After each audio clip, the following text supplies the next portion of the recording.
Of course, I am in the 80s. I have my own career. Yeah, so it was very hard to work with the wedges and stuff, but we know.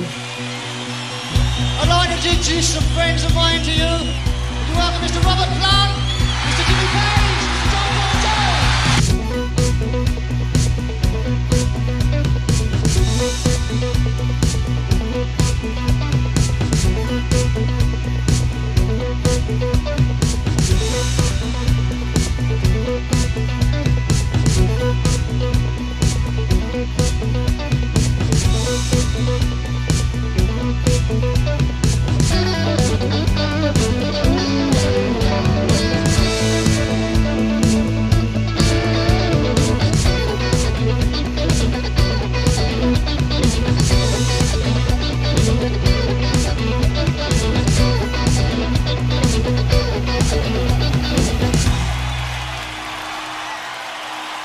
This is Robert Townsend. I'm backstage, and like I said, we're going to talk to Robert Plant in a minute, but everybody's here. Bob Geldof is standing right here. How are you, sir?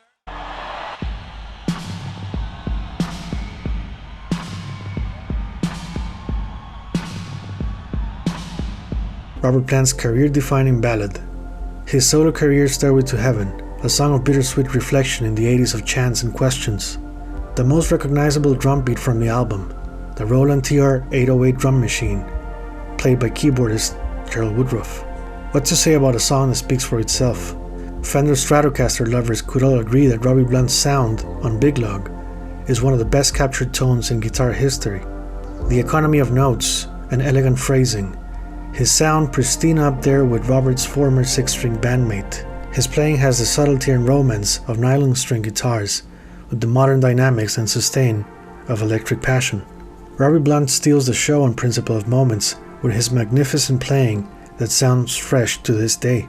Robert's heartfelt vocal phrasing is a cry for love and a continuation of a personal quest to answer the questions of latter-day Zeppelin and the halftime of his 30s. His signature style delivery of poetry in motion is touching. We could speculate on how much time Robbie Blunt and Plant work on this composition, as it sounds like a world of its own within the album, and like Stairway to Heaven, Plant went separate ways with this song after 1990. Big Lug has only been performed 5 times to this day. Whatever reason he had, history was made in 1983, and it's no surprise, it's his most streamed song on Spotify at 40 million plays. About Big Lug. I believe the song Royals by pop singer Lorde was inspired by 2 songs from Robert Plant's Principle of Moments. First off, the drum beat. It's a clear reference to Big Lug's main beat.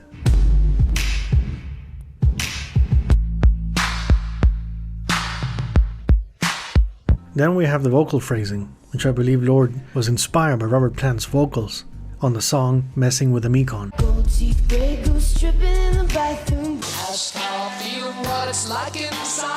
I'm not saying Lorde copied Robert Plant, but it's always interesting in pop music to find references from the past, because there's always an artist from one generation that inspires the newcomers.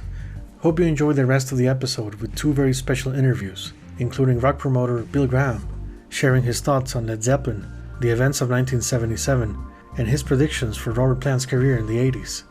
As always, thank you for watching, please subscribe, and if you want to support me with a donation via PayPal, the link is in the description below.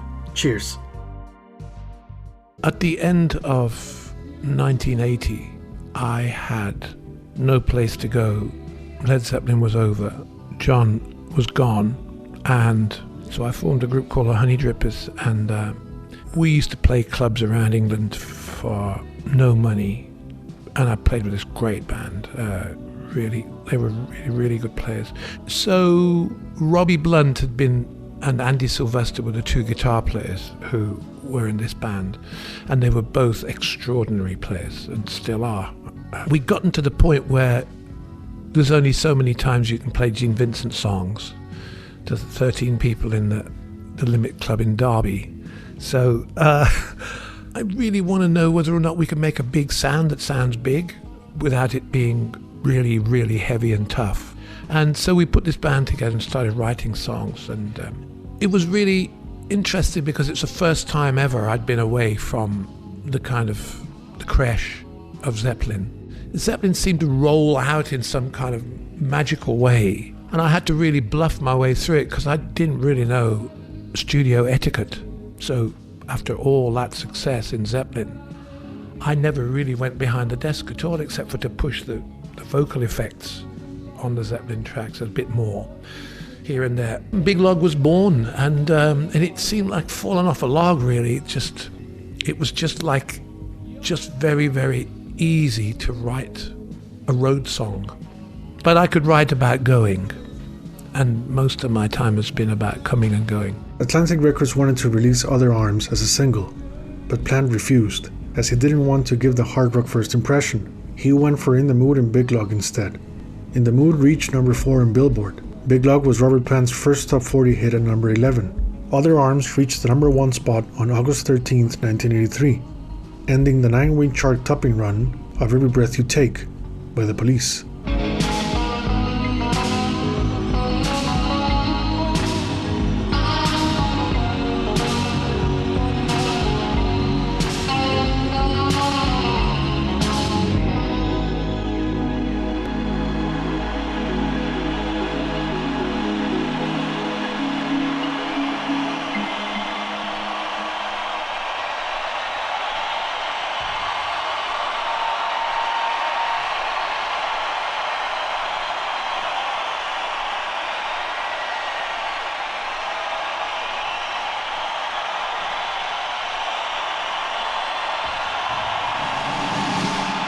I think I'd like to talk about the production credits on your records. Benji Lefebvre. I'm sorry. Could you fill us in on Benji's role? Yeah, Benji started working for Led Zeppelin in about 1974 as a sound engineer or an assistant sound engineer, and has continued to hold that position ever since. With the demise of Zeppelin, he stayed with me because he was really responsible for just adding those little bits of echo here and there that you might hear, all those spiraling sounds and stuff like that. So he's always been around me, lives by me, and he's one of my best friends. As much as I enjoy the conception of the song and I really get into writing it and arranging it, once we get into the studio, unfortunately, I have the tendency to go, oh yeah, well that'll do, and maybe it's not quite good enough. And Benji has got a lot more patience than me, and every time I'm ready to say, that's good enough, he'll go, no, you must do it again, or do one more, or why don't you do that? He's like a kind of the fail-safe, the production control wizard who's got more patience than anybody else. What made you decide to be so accessible in the last number of months? I mean, there's this press conference, there's other things that you've done on national radio, there's a number of meetings with the press. It's nice to have it, but how come? Well, when I'm working, especially now with this new platform, there are lots of people who would like or prefer to refer to the past. My perhaps hunger for work over the last 2 years has been sheerly because I want to put this thing in perspective rather than everybody leaning on the past and everything that came before. I mean, what I'm doing right now is really good and really important, and I'm with some pretty energetic and artistic people. And if I'd have just done the things and sat at home and reflected on it and been proud of it, but still sat at home, then I don't think I could have put across so forcibly the fact that this is my intention and this is what counts. Your LP, The Principle of Moments, seems to not pander to another kind of accessibility. Rather, it seems to throw a bit of a challenge into the listener. There's no song that screams at you, hit single from the first listen. I think it's an LP that you can enjoy more with repetitive listenings rather than just the first time through. My question would be, is that intentional to make an LP where it wears well? Absolutely. Yeah, well, I mean, on my very occasional trips to the United States, I have listened to the radio, and I've found that the majority of musicians who have been around for a while, or there is, better still, put it better, you can turn on the radio and you can hear so much music where if you're not particularly a fan or a follower of this band, you wouldn't know this band from the next band, from the next band, from the next band. Everybody's got an ambient drum sound, a really big drum sound, and everybody's got those sort of voice things, and the Gibson Les Paul is being played and the guy's leaning back and his hair's touching the floor and he's doing his solos, you know. I mean, the whole radio reeks of it, and I really don't think that I need to compete with all that. Because as far as I'm concerned, and listeners can tell me that I'm wrong, but I think that in the past, I was part of a band that really summed all that up, and also had the subtlety and the kind of finesse to amplify that theme, and at the same time say that there's a lot more to music than just that. So if the radio waves are going to get clogged up with that kind of mediocre hard rock thing, then I don't wish to be counted amongst it, and I'm not, and I never was. Mark, calling from right here in Chicago and listening on The Loop. Mark, what's your question for Robert Plant? Yes, I'd like to know whatever came of that reunion with Yes and a couple of the other band members from Zeppelin, form a group. Well, Mark, it's very nice to talk to you, and it's very interesting to know that things like that actually, people actually believe things like that when there is absolutely no foundation. You see, unfortunately, Mark, you and I, depending on what we're listening to and who's telling us, are susceptible to believing anything that's about. And Chris Squires and Alan White were in the middle of a new project which is now virtually complete and is very, very, very good. And you'll be hearing about it very shortly. But in the meantime, when they were just fooling around, and musicians do tend to do that together, or even with members of the public occasionally, they did some sort of fooling around with Jimmy for a while and asked me if I wanted to sing for a little bit, but I mean, it wasn't serious. And I couldn't do it anyway because I was in the Honey Drippers and we were busy playing the bars in North England. So there's no truth or there's no importance to it at all. It's just that lots of musicians do happen to play together. I mean, Jimmy Page, Jeff Beck and Eric Clapton are playing in the next 3 weeks together. Yeah. You know, but I mean, that doesn't mean to say that they're going to be together for the rest of their lives. Yeah. Because somebody's got to make it. Do you also have Peter Grant working with you? Peter Grant? Not anymore, no. Peter Grant, is he working with you anymore? No, he's not with me anymore. I mean, we're still very good friends, but right now I'm working on my own. Do you feel less pressured on the road now than you did in the past? Is it? The first night I walked out on stage in Peoria, Illinois, was probably the most amazing. I mean, we're all sitting here, this is kind of part of a job. In a way, it's an interesting night, and you're all nodding your heads and going, yeah, what time's the Jive 5 on the TV, you know? But I mean, for me, it was like walking to the front of the stage and picking up the microphone was, after 6 years of not being in America, or 6 years of not even contemplating the reaction of an audience, it was kind of remarkable to do that. And so right now, I mean, I've got the bit in my teeth and I'm enjoying it and dancing around like mad. And there is a different atmosphere as well, both on stage and in the crowd. And the crowd atmosphere is remarkable. I mean, it no longer possesses that kind of hard rock element. It's kind of real good feeling, good vibe, if I can use the word vibe in the 80s, you know? And it's great. It's really, really nice. The smiles everywhere. It's like me coming back again. Welcome home type thing. The musicians that you picked to be with you on the album and on the tour, was there any kind of an auditioning process, or were they just, these were close friends?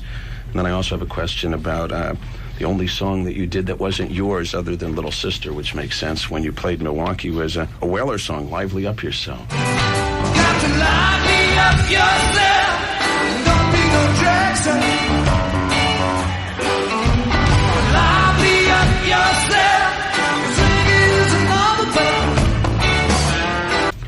Bob Marley. Right.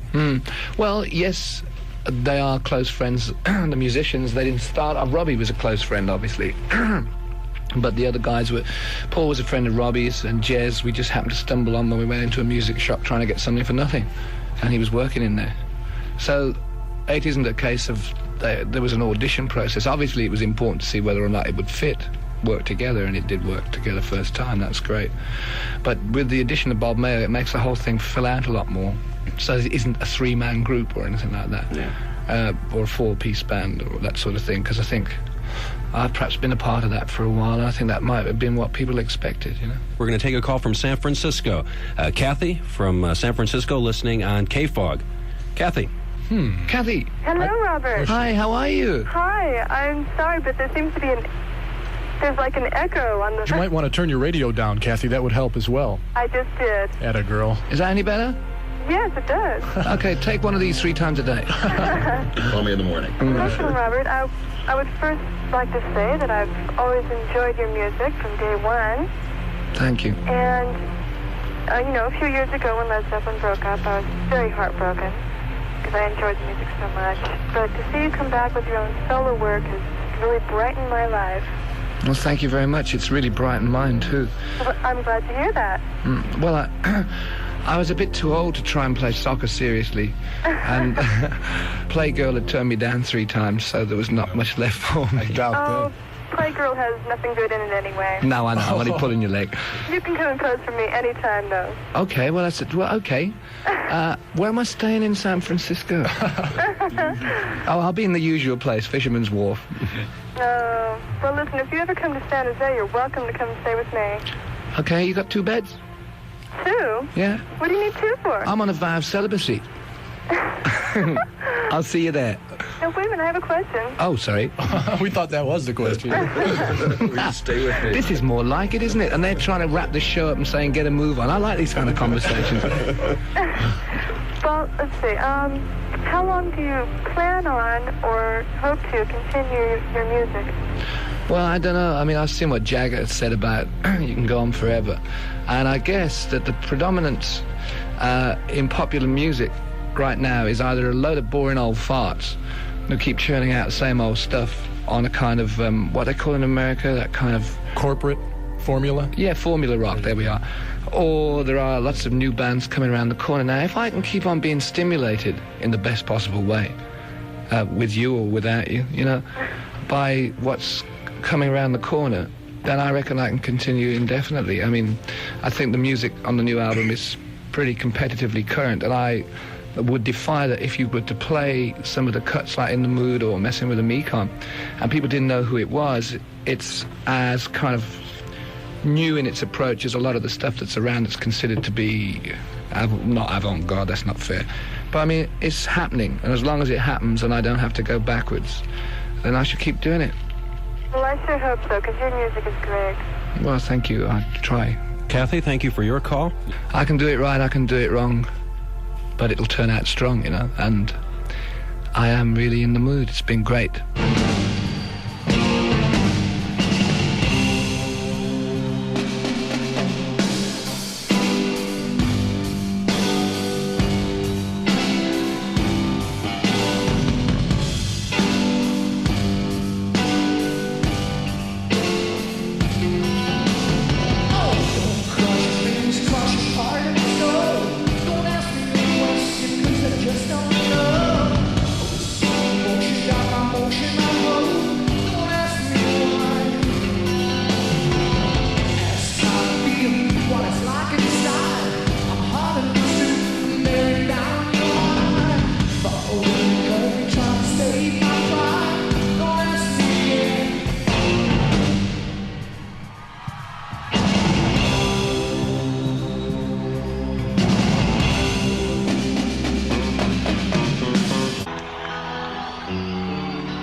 Robert Plant, also coming to the Bay Area. His first solo tour since Led Zeppelin, the first time he's been out on the road.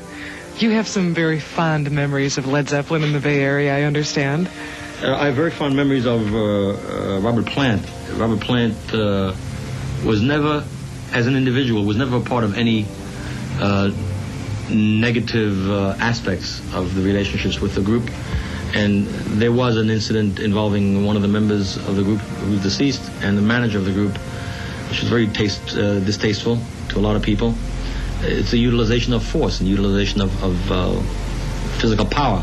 I feel very bad about that because over the years, Robert not only was a friend, he was the first named musician to befriend my son many years ago. I just sat down with him about the business, and David was 9 years old at the time, and David never forgot that he has his picture up on the wall with Robert. So that was the background, and when we met in the lobby, in the backstage lobby of the Oakland Coliseum a couple of weeks ago, that was the cloud overhead, and within 30 seconds it just left that we talked about his first two products, the fact that he wasn't doing any lead material, that we realized that there's this whole new world of music coming along in the 80s, and we looked at each other's clothing styles, and he remarked how strangely clean I looked for some reason or other.